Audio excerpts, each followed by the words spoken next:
Hello, hello, hello. Welcome to Run It Back, the show where we try to get things right the second time. In today's episode, we're going to be going over a draft that I pulled from my own personal vault of OTJ drafts as the format had started. We did end up going 3-0 in this draft, but I thought overall it was an interesting and fun one to build out, so figured we'd go ahead and dive into it now.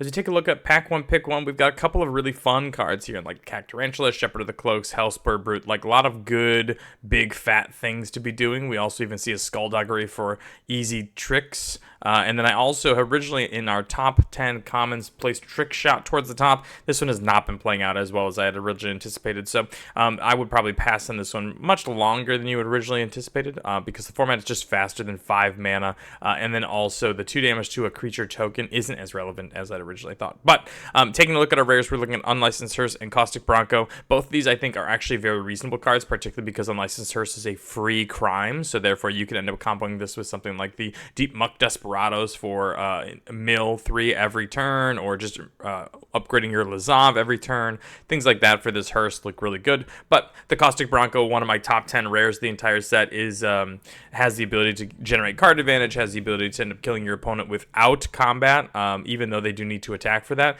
In general, this card I think is great. You played in low curve decks, you played in high curve decks. Overall, this is an awesome card.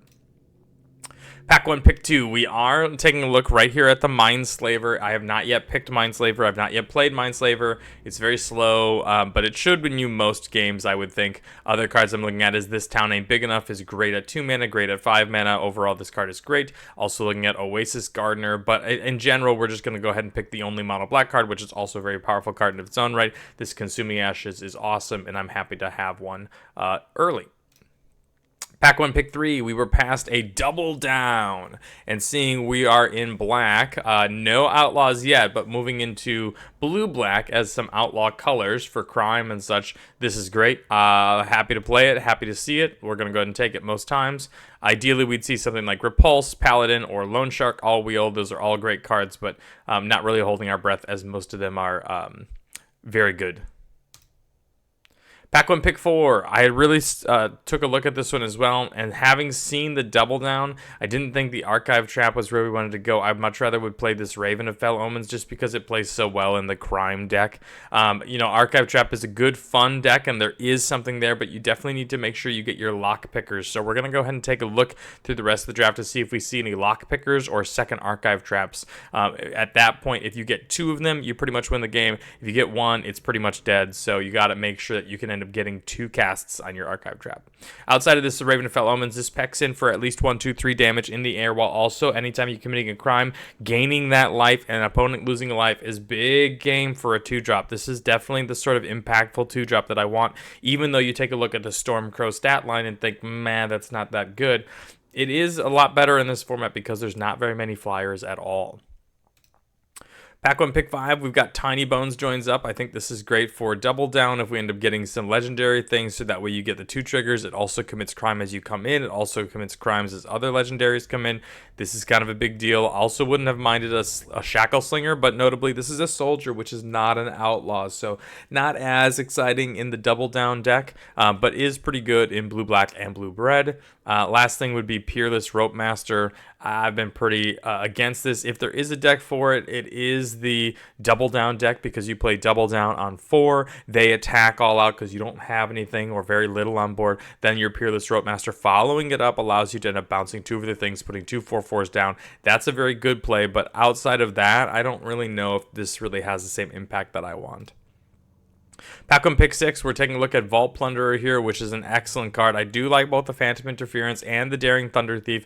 This Quench sort of style, counter-target spell unless controller pays 2, is a lot more impactful than originally anticipated, mainly just because everything is more compact. You're playing 2 mana on 2, you're playing 3 mana on 3, you're playing 2 manas on 4, that kind of thing, and there's always a little bit of an opportunity. And then this is not a dead card later, which allows you to end up making a 2/2 Spirit, so that's definitely good. Daring Thunder Thief, also a good follow-up to double down, but I think it's really tough not to pick your Vault Plunderer, because when you do have the double down, it's great. It's going to be your Read the Bones style strategy. Draw 2 cards, lose 2 life, sign and bled yourself while also making 2 3/1s. But when you don't have it, this also allows you to end up making yourself speed through your deck and draw that double down, which is awesome. Pack 1, pick 7, we were taking a look at Shifting Grift here. Harrier Strix also plays really well, but, Spinewood's Paladin was still around, and it's tough not to take this sort of card. So we did end up speculating on the idea of maybe we should be green-black splashing this double down, because notably we do not have any other blue cards yet, and maybe we would skip the double down altogether, but Spinewood Paladin's a great card here. Pack 1, pick 8, we did see a Mindbreak Trap. I thought it was an Archive Trap for a hot second, and if that was the case, we would have probably speculated on that.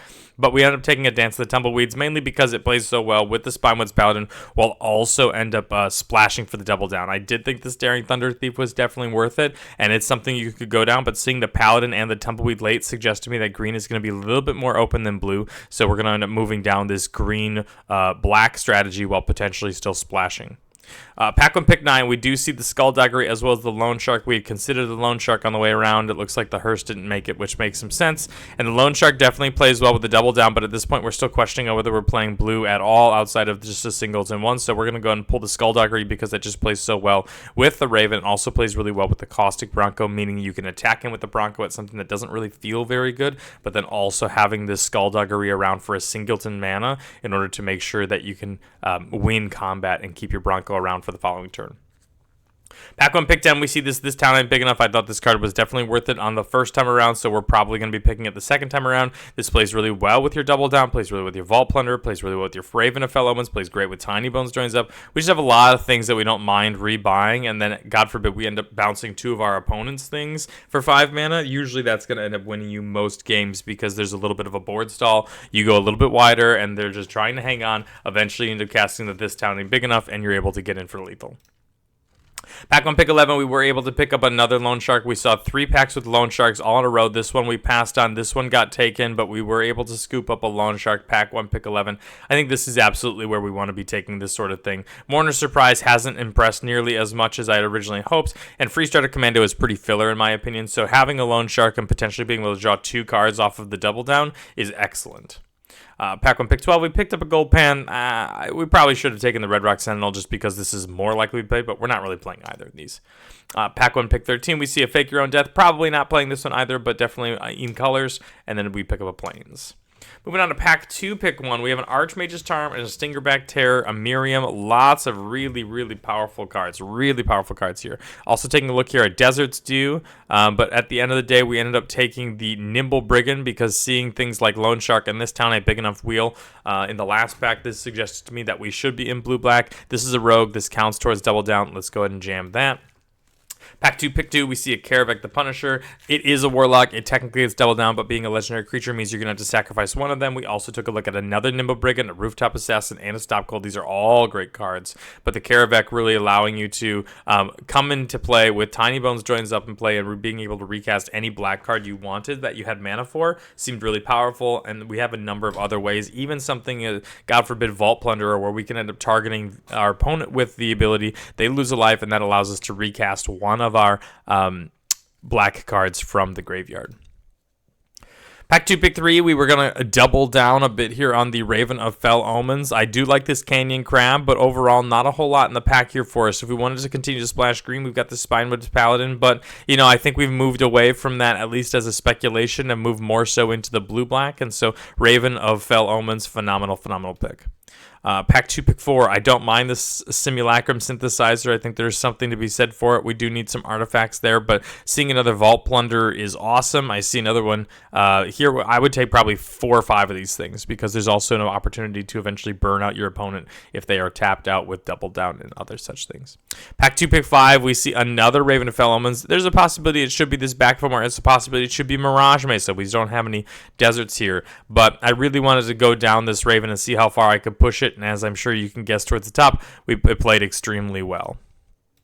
Pack 2, pick 6. This is a really interesting one. We've got the Insatiable Avarice, which plays really well. It also plays well with the Vault Plunderers if we do end up trying to burn our opponents down in one turn. But Rictus Robber for 3 mana, you plot it. The following turn, you get a 4/3, or God forbid, a 4/3 and a 2/2. Being able to play this one and this town ain't big enough, or having it after double down really plays so well. You plot this on 3, you double down on 4, while then also playing this from exile, and you just have a big board state without needing to invest too much mana into waiting turns. Pack 2, pick 7, we do see a Desert Stew. We don't have a Desert yet, but even just -2 plays out really well, so I don't really mind that, and we'll obviously continue to prioritize Deserts moving forward. Pack 2, pick 8, we do see a Conduit Pylons. I see a Trained Airings, which kind of sucks. I also see this Daring Thunder Thief, which we've now passed like 3 times, and I wish we just were able to do that, but having taken the Desert's Due and also continuing to open up for splashes in Pack 3, I just felt like some fixing was needed here. Pack 2, pick 9, we see a Take the Fall, which is a very easy crime trigger, and with 3 Raven of Fell Omens, I don't mind this one at all. And not only is it a crime trigger, obviously doing everything that you get from the bonuses there, but drawing a card out of the whole thing makes it great. And God forbid you might win a combat out of this. I would just cast this end of turn in order to cycle and trigger your crimes, but if you could end up winning a combat out of this as well, then this is one of the most powerful cards in the set, if you can make that work. Pack 2, pick 10. We do pick up a Stop Cold, another crime for us, which I think is pretty good. And although it's not exactly efficient, it definitely does exactly what you want it to. There's very few things that can't be targeted with Stop Cold. And the things that can be, you can lock down some things, or even, God forbid, kill some things pretty quickly if you're able to end up getting something like a Bow, the Ox from Bonnie Paul, that would die directly from the Stop Cold. Pack 2, pick 11. Again, we've been pretty low on Peerless Rope Master. Maybe I take this High Noon just for some gems, but we take the Gem Lightfoot because that was something that was definitely splashable as we had the Conduit Pylons, and taking a look into Pack 3, seeing what we might pick up for extra power in the deck. We take the Simulacrum Synthesizer just because of the gems, Steer Clear, and then eventually the Plains.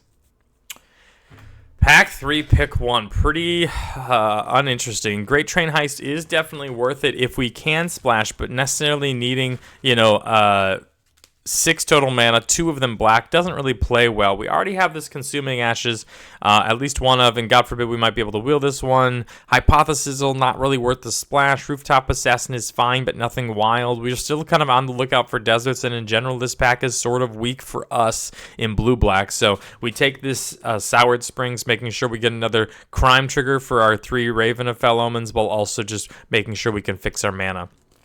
Pack 3, pick 2, we pick up another crime trigger here in Vadmir, which I think is awesome. Visage Bandit plays extremely well in Double Down as well, so that would have been something had Vadmir not been here. Outside of that, I wouldn't mind even taking this Jagged Barons. I know it's an off color with only black being the only thing that we're playing, but just another crime trigger is great. But obviously having the Vadmir is going to be even better as we end up having some crimes already in the deck. Pack 3, pick 3, we take a Forsaken Miner. I think this is awesome. You might be able to buy this one back a time or two, but realistically, just being able to end up having it as a double down target, it also ends up going well with the Caustic Bronco sort of strategy. I know we have a Raven of Fell Omens, but this Forsaken Miner, I think, was just a little bit of a better payoff.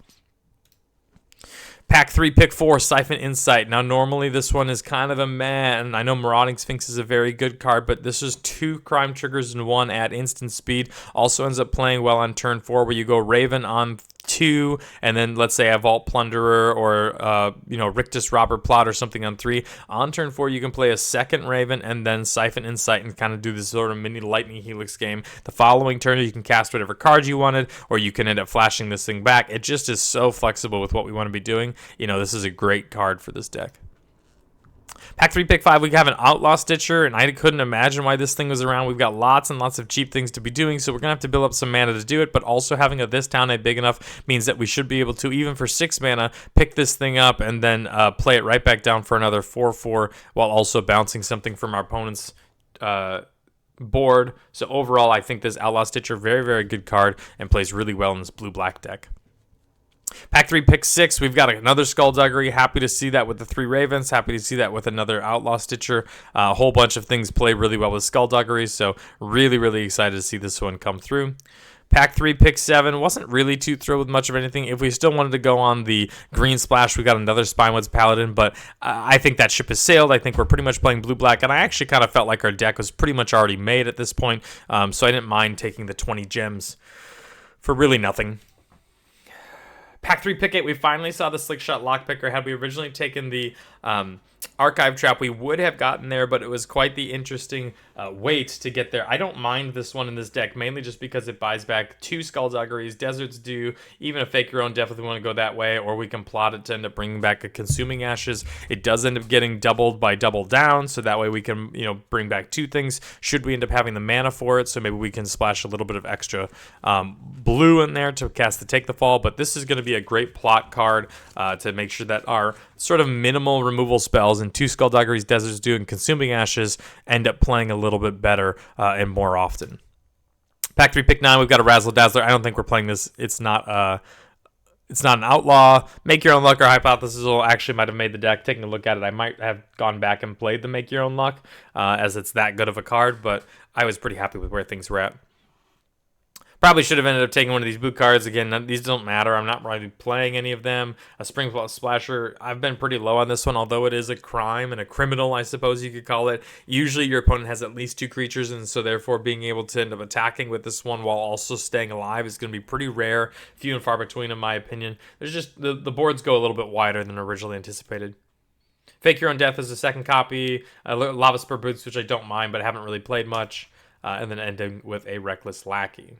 Taking a look at the deck, we have a pretty consistent creature on 2, which looks good. Caustic Bronco probably being the best. Even a Forsaken Miner on 1 or a Forsaken Miner on 2 with the Soured Springs is not back. But Raven, plus a Vadmir. This all just sort of makes sense. We did play the Spring Splasher we got earlier just because I wouldn't mind chumping it, like chump attacking, if it's going to end up gaining me 2 or 3 life, while also putting a counter on Vadmir or bringing back our Forsaken Miner. I thought all of that played out really well. Notably, as we take a look at our double down count, we've got 3 here plus 2 more. This one doesn't count because we can't double this. And it looks like in general the only couple of creatures we don't have are the Bronco. Actually, all of our 2-drops pretty much. So Vadmir gets double down, but it doesn't count. But a lot of these other ones can be really, really high impact, like Rictus Robber, Outlaw Stitcher, Vault Plunderer is great value. Even having double Nimble Brigand with all of the different opportunities we have for crime, it just plays really, really well, this double down, even though we only have 15 creatures and about 5 of them or so don't really count. The rest of them do and can be really high impact. As far as our non-creature spells are concerned, we've got 2 combat tricks which look good, 2 straight removal spells, a card advantage engine, and then some extra crime triggers which all look well. And in general, I've been very happy with things like this as far as the card quality of decks like this. I don't really take a look at any of the cards. The only one I'm really looking at here being Spring Splasher is sort of the only bad card in the entire deck. And if that's where you're at after 40 cards, that feels pretty good to me. If you want to have your deck featured on Run It Back, feel free to send me an email at runitbackmtg@gmail.com or a message on Discord with the 17 lands data, so that way I can throw it up here on the YouTube. Thank you so much for watching. I hope you enjoyed the video, and I will talk to you soon. Bye-bye.